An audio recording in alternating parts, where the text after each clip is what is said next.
မင်္ဂလာပါရှင်မြန်မာစတိုရီ YouTube Channel လေးကနေပြီးတော့အားလုံးကိုပြန်လည်ကြိုဆိုလိုက်ပါတယ်ရှင်ဒီကနေ့တင်ဆက်ပေးမယ့်အကြောင်းအရာလေးကတော့တက်ထွန်းစော်ဝိုင်းရဲ့အယိုးဤတေးတန်ဆိုတဲ့ရုပ်ပြဇာတ်လမ်းလေးကိုဖတ်ပြတင်ဆက်ပေးတော့မှာပဲဖြစ်ပါတယ်ရှင်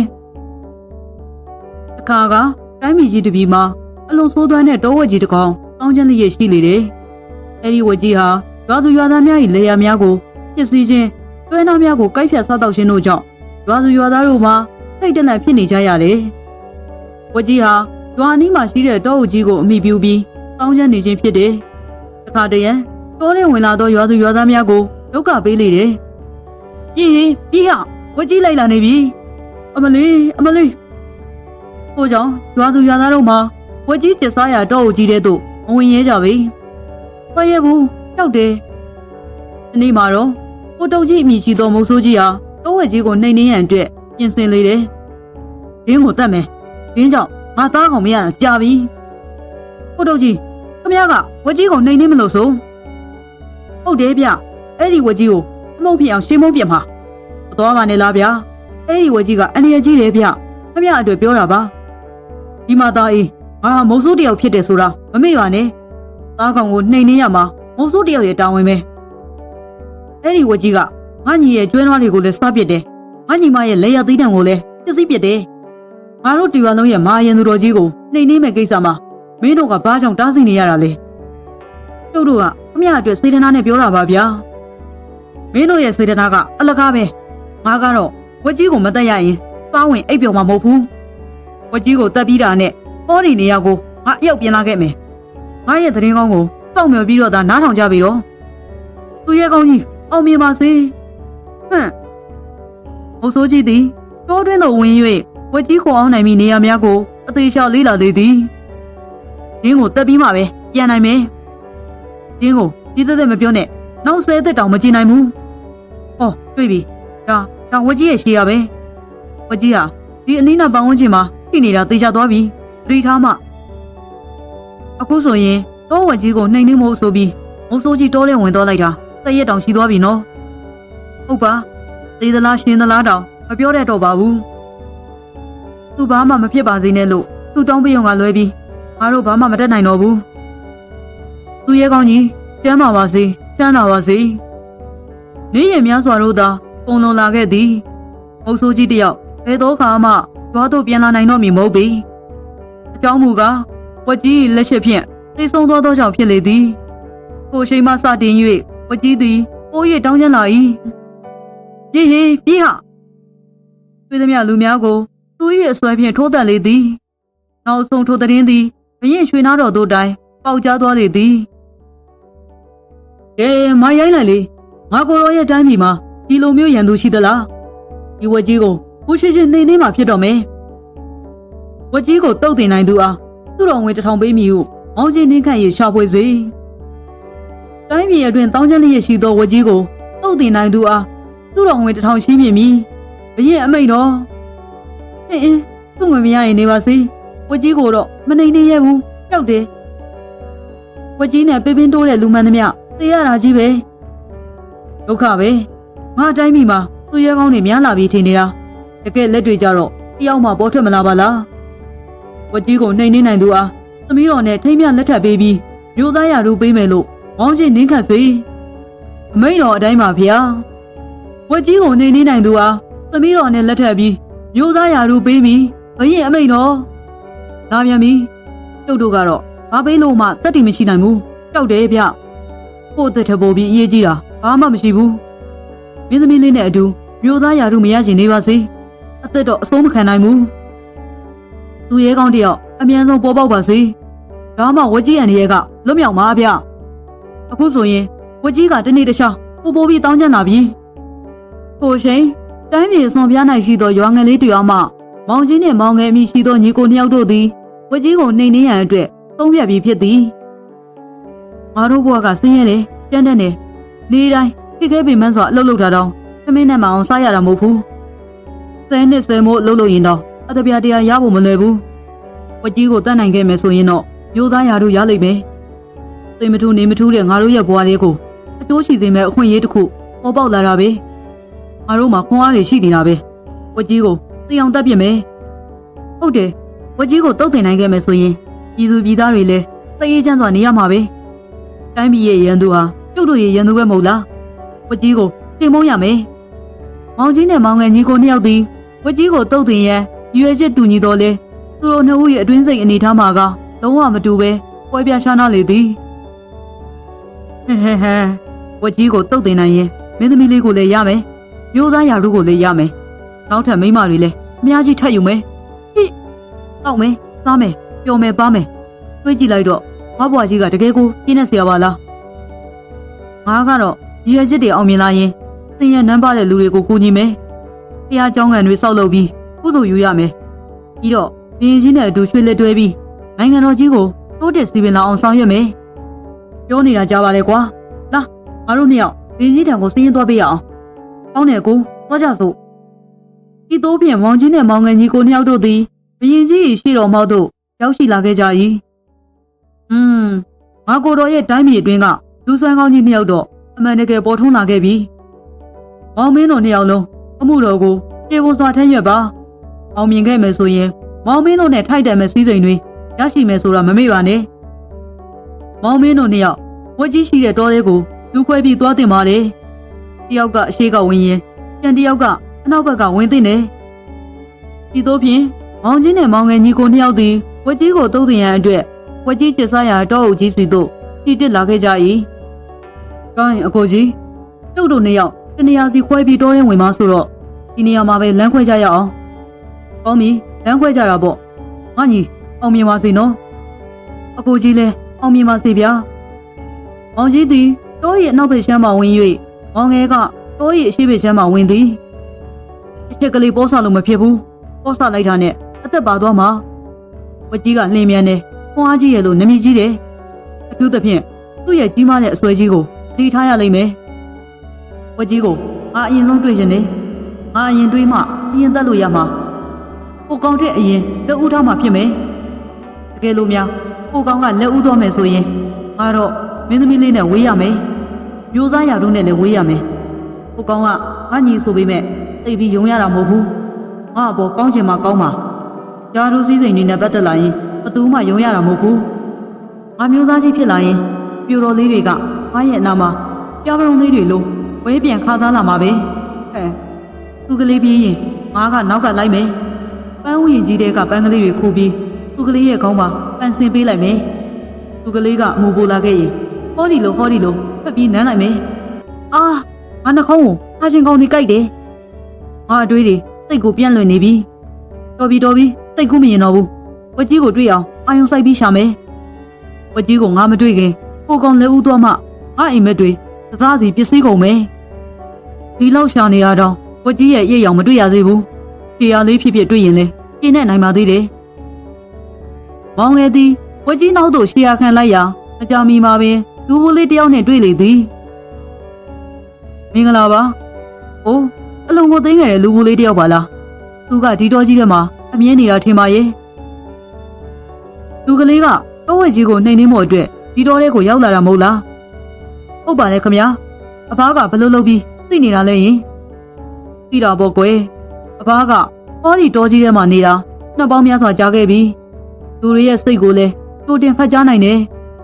ဒီတော်ကြီးထဲမှာလူလေးရဲ့အကြီးမားဆုံးရန်သူကဘယ်သူလဲသိလားသိပါလေခမညာကျွန်တော်ရဲ့အကြီးမားဆုံးရန်သူကဝက်ကြီးပါမှားပြီလူကလေးရဲ့အကြီးမားဆုံးရန်သူဟာဝက်ကြီးမဟုတ်ဘူး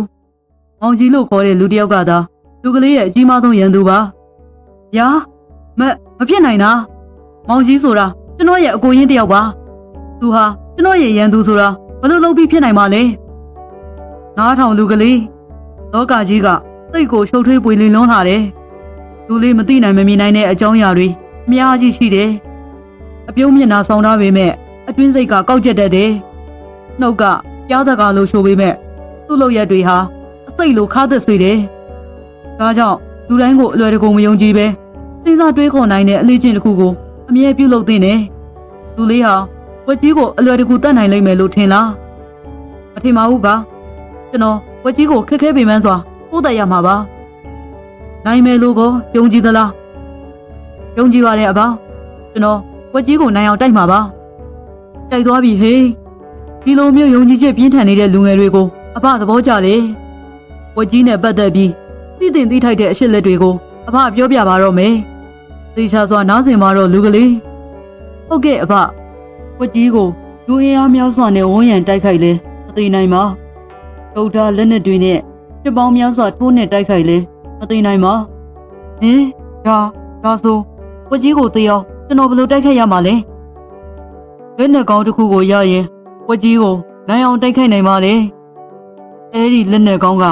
အခုအဖလက်ထဲမှာရှိတဲ့ရွှေလန်းပါပဲဒီရွှေလန်းနဲ့ဝက်ကြီးရဲ့နန်းကြားလေးကိုထိုးသွင်းလိုက်မယ်ဆိုရင်ဝက်ကြီးဟာရှင်းပဲမြေမြေမောလဲကျပြီးသိဆုံးသွားပါလိမ့်မယ်။ဒါကြောင့်ဟောဒီရွှေလန်းကိုလူလေးရဲ့အတွက်သက်ဆောင်အဖြစ်ပေးရခဲ့ပါမယ်။လက်ခံပေးပါလူလေး။ကျေးဇူးတင်လိုက်တာပါယာ။လူလေးဟာစိတ်ထားမုံမြတ်သူဆိုတာအဖအသိပြီးသားမို့ဟောဒီရွှေလန်းကိုပေးရခြင်းဖြစ်ပါတယ်။လူလေးရဲ့တိုက်ပွဲအောင်မြင်ပါစေကွယ်။နောက်ဆုံးသတိပေးချင်တာကတော့အပြုံးမျက်နှာနဲ့ပေါက်ကျတဲ့လူကိုသတိထားပါကိုတို့ပြောပြီးလူပူလေးပြောက်ွယ်သွားလေသည်ဟင်လူပူလေးပြောတဲ့စကားတွေရဆိုရင်ငါအတွက်အားတက်စရာပဲငါဝက်ကြီးကိုသိကြဖို့နိုင်လိမ့်မယ်အရင်ဆုံးဝက်ကြီးကိုမတွေ့တွေ့အောင်ရှာရမယ်မောင်ငယ်သည်တောတခွင်လုံးလှည့်ပတ်၍ဝက်ကြီးကိုရှာဖွေသည်မကြာမီဘူကြီးတကူနားသို့ရောက်ရှိလာခဲ့၏ဟောဘူကြီးတဲ့ကအတန်တန်ကြားတယ်ဝက်ကြီးရဲ့အတန်များဖြစ်နေမလားမောင်ငယ်သည်သတိကြီးစွာဖြင့်ဘူကြီးတဲ့သို့ဝင်လာခဲ့၏ဟောသိစိတ်သွားပြန်ပြီဘာသာမှမကြားရဘူးဟိုအချိန်ကျေလောင်သောဟင်းရောက်တန်ကြီးနဲ့အတူဝက်ကြီးပေါ်လာ၏ဝက်ကြီးကမောင်ငယ်အားခေါ်အုပ်၍အစွဲဖြင့်ထိုးသက်ရန်ကြိုးစားသည်မောင်ငယ်ဟာဘေးသို့လင်းမြန်စွာတက်ဆောင်လိုက်လေ၏အိုးတကယ်ကိုလင်းမြန်တဲ့ဝက်ကြီးပါလားကိုထဲမှာဆိုရင်ကြောင်ပိတ်မိပြီးထုံးပေါ်နိုင်တယ်ဒီကောင်ကြီးကိုအပြင်ရောက်လာအောင်မြားခေါ်ရမယ်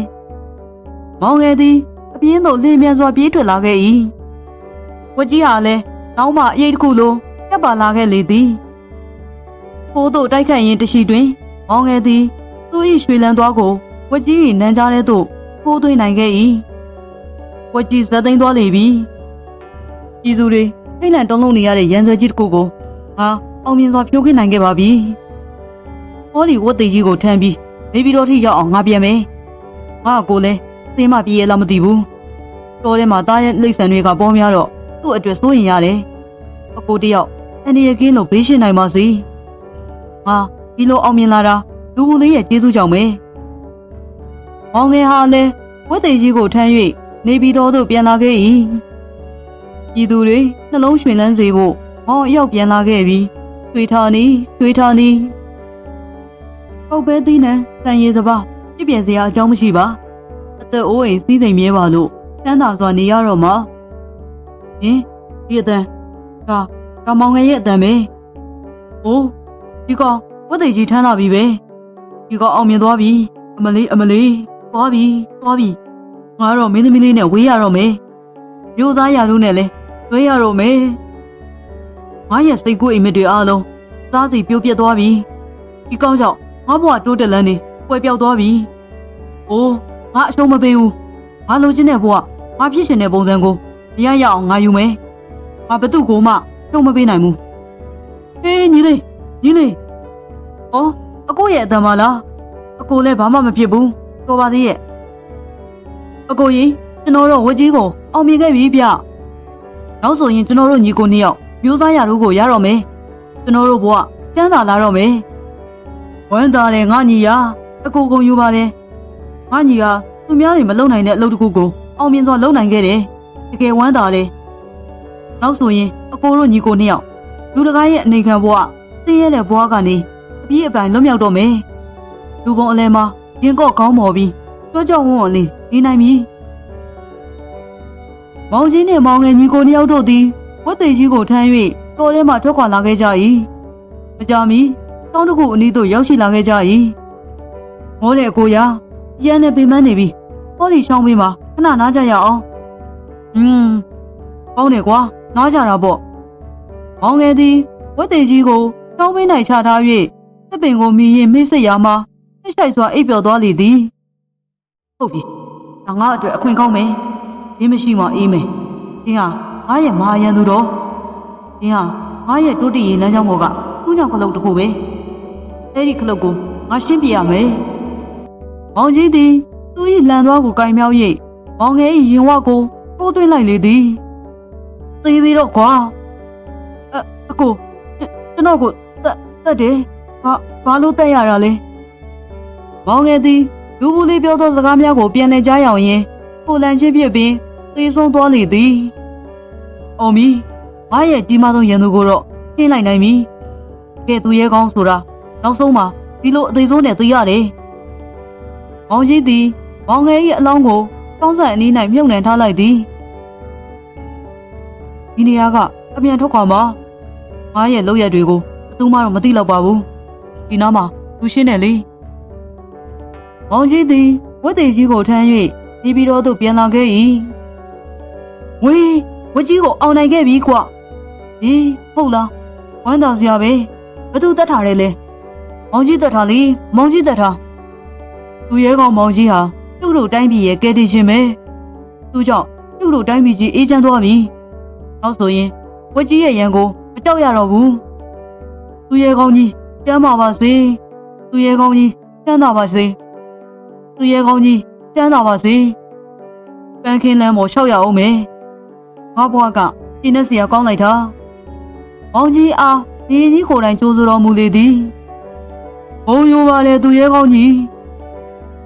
ငါကိုယ်တော်ပေးထားတဲ့ကြည်အတိုင်းမောင်မင်းကိုသမီးတော်နဲ့လက်ထပ်ထိမ်းများပေးပြီးမျိုးသားရာထူးကိုတည့်ရပါတော့မယ်ဝမ်းသာကြောင်းပါဗျာဒီတော့ဖြင့်မောင်ကြီးသည်နေချင်းညချင်းမျိုးသားကြီးဘွားတို့ရောက်ရှိလာခဲ့၏ငါမျိုးသားဖြစ်ပြီဒီနေ့ကစပြီးဘသူ့ကိုမှဂရုစိုက်စရာမလိုတော့ဘူးငါအမြဲမျှော်လင့်တောင်းတခဲ့ရတဲ့စီးစိမ်ချမ်းသာတွေအားလုံးဒီနေ့ကစပြီးရလိုက်ပြီကိုတောင်းလာတဲ့လူဘွားမှာပျော်နေရမယ်ဒီနေ့ဒီချိန်ထိမောင်ငယ်တယောက်တောထဲကပြန်မလာသေးပါလားသူတရင်တွေစအနာပြောက်နေတယ်မှန်လားပါတောတဲ့လိမ့်ဆန်များရဲ့လက်ရှိနဲ့တည်ဆုံးသွားတာဖြစ်နိုင်ပါတယ်ဗျာအေးသူ့အတွက်တော့ကဲကိုစိတ်မကောင်းစရာပါပဲဘာပဲဖြစ်ဖြစ်လေသူဟာတိုင်းပြည်အတွက်အသက်ပေးဝန်သူတယောက်အဖြစ်တိမှတ်ပြုရမှာပါငါရဲ့နောက်ကျောင်းနေသူမှမသိပါစေနဲ့ကဲလို့များရင်ကြီးတာသိသွားခဲ့ရင်ငါတော့ခေါင်းပြက်ခံရရှိရဲ့ဘသူမှမသိပါစေနဲ့ဘသူမှမသိပါစေနဲ့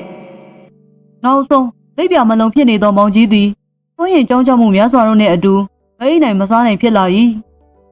ငါနောက်ကျောင်းနေမပေါ်ပါစေနဲ့မောင်ငယ်ကိုငါတတ်ခဲ့တယ်ဆိုတာဘသူမှမသိပါစေနဲ့စားလို့လည်းမဝင်အိတ်လို့လည်းမပြောမျိုးသားရာထူးရခဲ့ရင်ငါဘဝချမ်းသာလာလိမ့်မယ်လို့ထင်ထားတာအခုငါမျှော်မှန်းထားတဲ့ချမ်းသာခြင်းတွေကဘယ်မှာလဲ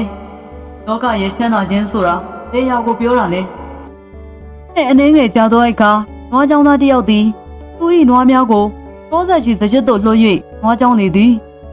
ဟဲ့နွားဒီစကြစ်ကိုရောက်လာတာငါကံကောင်းတာပဲဒီစကြစ်မှာကမြစ်ပေါ်နေငါနွားတွေတော့စားကောင်းကောင်းစားရပြီအကြခင်ဝါဖီးလာမှာပဲပြင်းလိုက်တာကွာပလီမော့အောင်မနွားကြောင်သားလေးသည်ပြင်းသည့်အခါများ၌သူ၏ပလီကိုမှုတ်၍အပန်းဖြေလေးရှိ၏နားထောင်လို့ကောင်းလိုက်တာနားလေးကိုငိမ့်သွားတာပဲဟုတ်ပါနွားကြောင်သားလေး၏ပလီတန်သည်ตายရသောကြောင့်တောတိမ်မှလိမ့်ဆန်ငယ်များကပင်လာရောက်နားထောင်ကြ၏သူ့ရဲ့ပလီတန်ကဘလောက်ပဲနားထောင်ကျိုးသွားတယ်လို့ကိုမရှိဘူးဟုတ်ပါတော့ငါတို့တောကြီးထဲမှာဒီလိုဒေးတန်တွေအမြဲနားထောင်ဝင်ရရင်ဘလောက်ကောင်းလိုက်မလဲပလီမှုတ်ရတာမောလိုက်တာရေစားလာပြီးတောင်းထဲမှာရေစင်းတော့အောင်မှာနွားကြောင်သားလေးသည်ရေတောက်ရန်အတွက်တောင်းဆက်သို့ထွက်ခွာလာခဲ့၏ဟယ်လိုတောင်းမေးကတဲတောင်မြင်းထဲမှာအယိုးဖြူဖြူလေးတစ်ချောင်းမှလား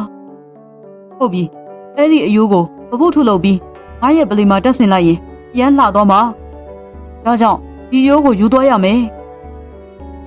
ညနေဆောင်သောအခါနွားကြောင်သားလေးသည်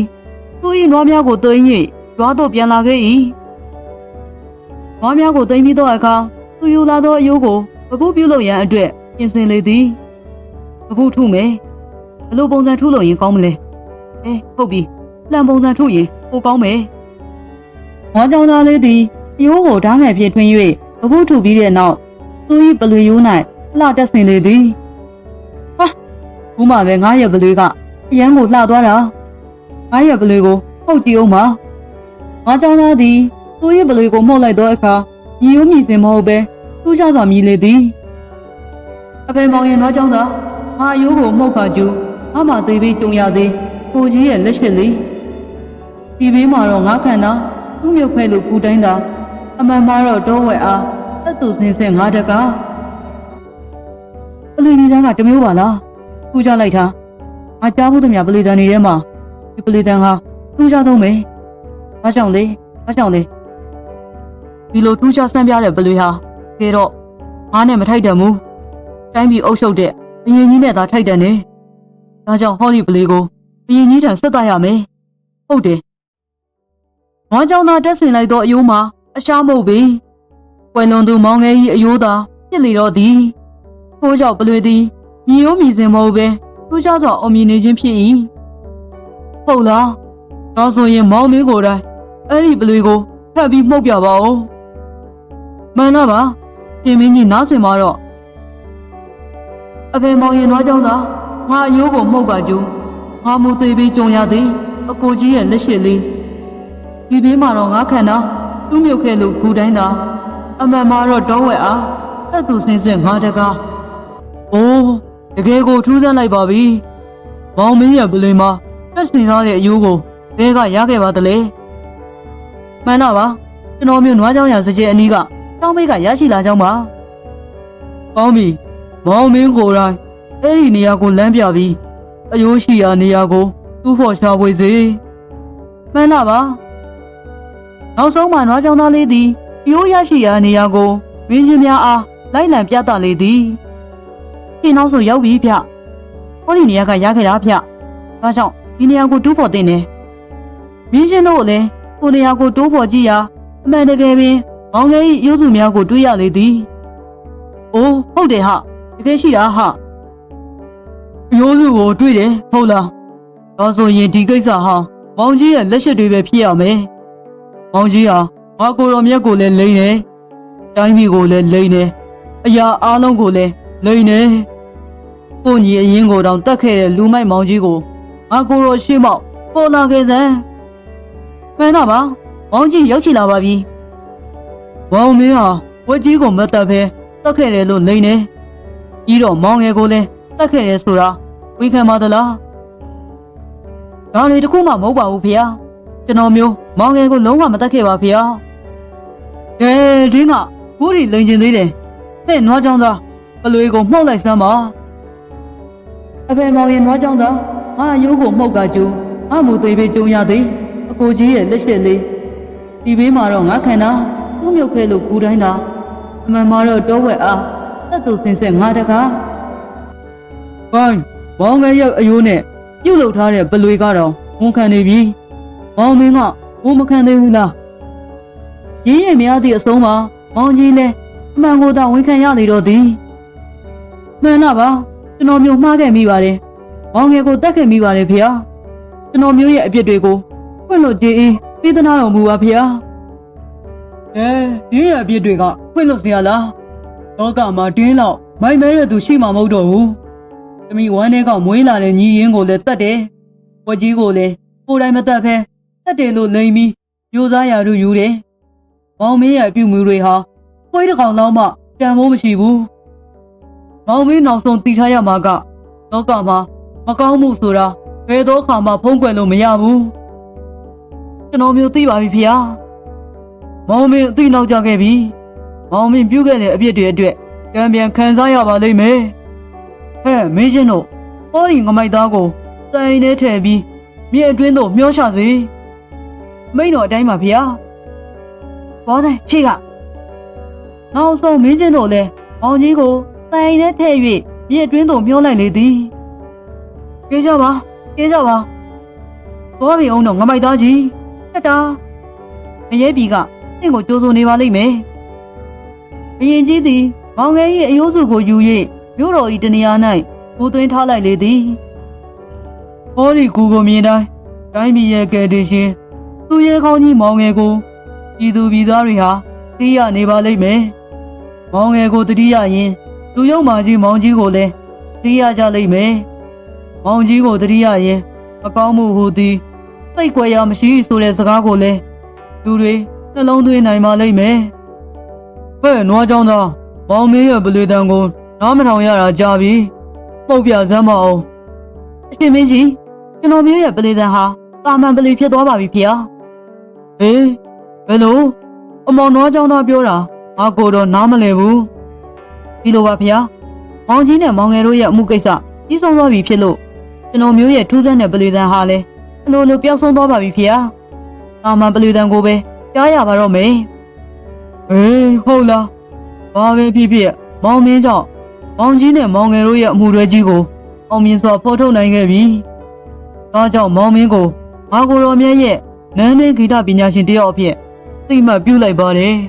။ဒီစီနေတိုင်းမောင်မင်းရဲ့တာယာတဲ့ပလေတန်းနဲ့ငါကိုတော်မြတ်ကိုပျော်ပြပါတော့။မောင်မင်းရဲ့အတွက်ထိုက်တန်တဲ့စည်းစိမ်ရှင်ရန်တွေရရှိလာပါလိမ့်မယ်